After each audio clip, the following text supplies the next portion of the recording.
First aid की बात करूँ DRCAB यानी पहले danger respiration circulation airway breathing. Compression ratio adult में सिंगल एडल्ट अगर में सिंगल रेशियो है रेस्क्वायर है तो 30:2, डबल रेस्क्वायर है तब भी 30:2। चिल्ड्रन की बात करूँ तो सिंगल में 30:2 और डबल है तो 15:2। और न्यूबॉर्न की बात करूँ तो CPR रेशियो 3:1। ब्रीथिंग की बात करूँ तो 2-3 sec breath per minute help per minute. Children 12 to 20 breath per minute, 2-3 second per breath या फिर 12 to 20 breath per minute. 6 to 8 second breath for adult, 10 to 12 breath per minute for adult. ये question पूछा जाता है breathing 2 to 3 second breath in a children, 12 से 20 breath per minute और 6 to 8 second in a breath per breath for 10 to 12 breath per minute in a adult। CPR rule की बात करूँ तो सरफेस शुड बी हार्ड होना चाहिए, elbow should be straight होना चाहिए, 100 to 120 compression in a minute, proper sorry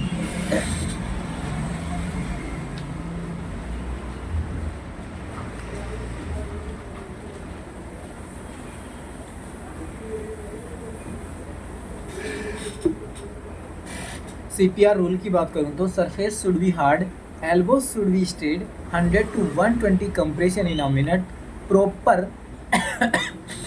placement of hard, in case of adult dominant hand down and non dominant hand in upside.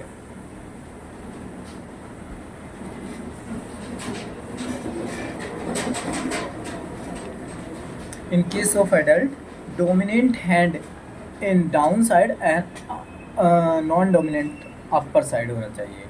ठीक है। इन case of the children single hand is using, in case of the new born 2 finger method और thumb method will be use और thumb method is very much effective than the 2 finger method. और double person में when the they are chance change, when they change the their position 5 cycle या फिर 2 minute, 5 cycle या फिर 2 minute. अगर double person है, double रेस्क्वायर है तो साइकिल को चेंज मतलब पोजीशन कब चेंज करना, 5 साइकिल या फिर 2 मिनट।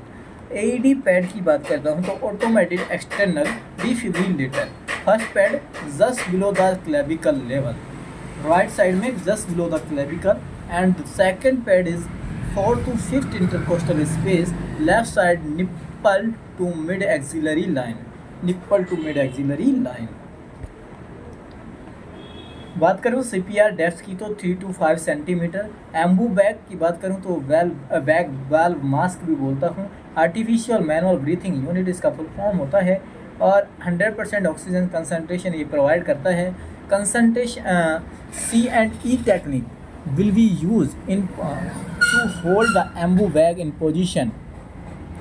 डिफिब्रिलेटर 1 क्लियर मतलब डिफिब्रिलेटर में मुझे 3 क्लियर का यूज़ करना होता है, I clear, you clear and all clear. Suffocation की बात करूँ तो patient not breath properly, suffocation patient not breath properly gases यानी CO carbon monoxide gas form call, CO2 carbon dioxide, CO2 is lighter than the air, CO is lighter than the air यानी O2, carbon monoxide having a 400 time more attachment to the hemoglobin than the oxygen, यानी affinity जो carbon monoxide की है वो 400 time ज़्यादा होती है। Hyper pressure oxygen delivery, carbon dioxide is higher than air, it will be the present on floor। Mask can protect from carbon dioxide। Treatment with oxygen therapy, take patient into the fresh air। Asphyxia, suffocation, when the casualty happen over the crowd should be removed, provide fresh air, provide psychological support to the patient, transfer casualty to the hospital। 1 की बात करता हूँ। 1 damage skin by the thermal, chemical और electrical. Stage की बात करता हूँ। First stage epidermis involve होता है, second stage epidermis plus dermis involve होता है। यहाँ पर ब्लिस्टर भी फॉर्म हो जाते हैं और सबसे पेनफुल कंडीशन सेकंड स्टेज को बोला जाता है। स्टेज थर्ड की बात करूँ, epidermis plus dermis plus subcutaneous tissue भी इन्वॉल्व हो जाता है। स्टेज फोर्थ की बात करूँ, when the bone tendon muscles visualize full thickness पन इसको बोलता हूँ, ये फोर्थ डिग्री में आता है।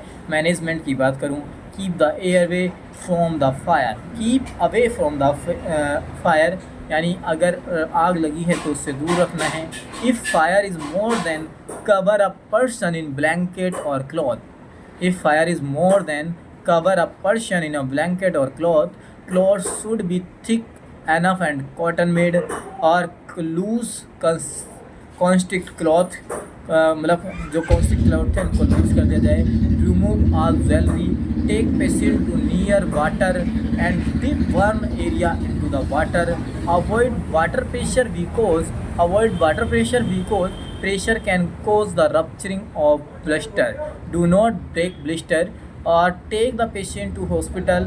Give plenty of the fluid for the drinking or bleeding, hemorrhage, rupture of any part of the body, any cause loss of the blood, causes RTA for traffic accident, machine fall or injury।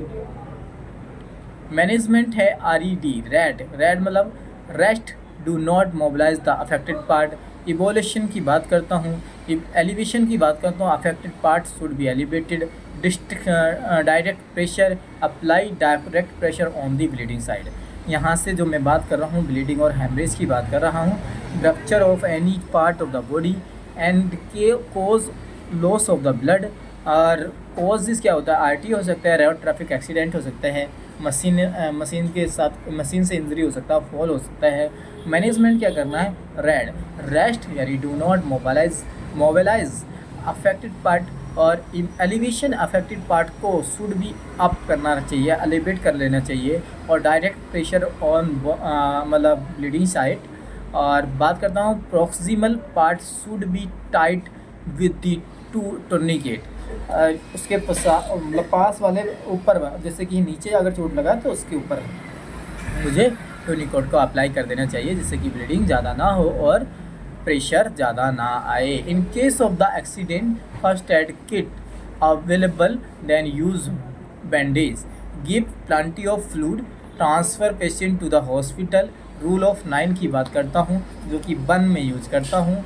अगर मैं नेक और मतलब गर्दन की बात करूँ, mouth और नेक की बात करूँ तो 9%, एंटीरियर फ्रंट की बात करूँ तो 18%, एंटीरियर पोस्टीरियर बैक की बात करूँ तो 18%, 9% दोनों आर्म को, 18% लेग को, लेफ्ट लेग को 18%, 1% जेनेटिलिया को, genitalia 1%, head and neck 9%, front chest and plus abdomen 18%, और back 18%, hand right hand 9%, left hand 9%, left leg 9%, और मतलब कितना तुम्हारा राइट लेग 18%।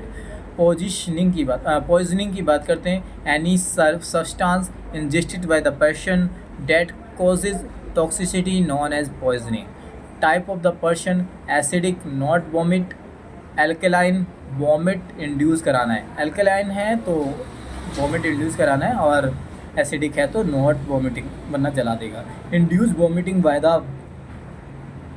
वेरियस मेथड, जैसे induce by the finger, started water salted water से, या सिरप टिपिकाक, या glass water plus 5 ml syrup, 1 glass water plus 5 ml syrup.